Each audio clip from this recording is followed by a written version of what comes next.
Уште една тешка ноќ поминаа пациентите и вработените во ковид одделенијата во Штипската клиничка болница, а дури 4 лица не ја преживеаја ноќта. 4 пациенти во текот на ноќта починаа во болницата како последица на сериозни компликации од инфекцијата со COVID-19. Станува збор за 2 лица од Штип на возраст од 64 и 73 години и по едно од Берово и Виница на возраст од 74 и 64 години. Информираат од клиничката болница.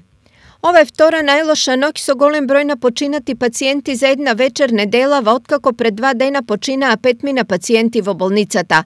Во моментов во клиничката болница се хоспитализирани 85 пациенти, од нив 38 се во модуларната болница и 47 на инфективното одделение.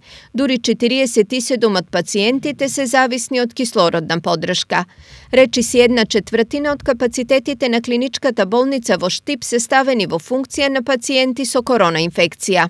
Скоро 25% од леглата кои што ги имаме во клиничка болница Штип, ние генерално значи имаме околу 400 и нешто легла на ниво на болница, а ние во моментот имаме скоро 100 болнички пациенти кои што имаат корона, значи 25% буквално од леглата ни се ангажирани за корона инфекција, следствено на тоа и најголем дел од кадарот во клиничка болница Штип е ангажиран за работа таму. Реков, по моментот се уште со сопствени кадри го тоа решаваме. Во моментов, заклучно со вчера, бројот на починати во регионот се искачи на 333, а активни се 1382 случаи.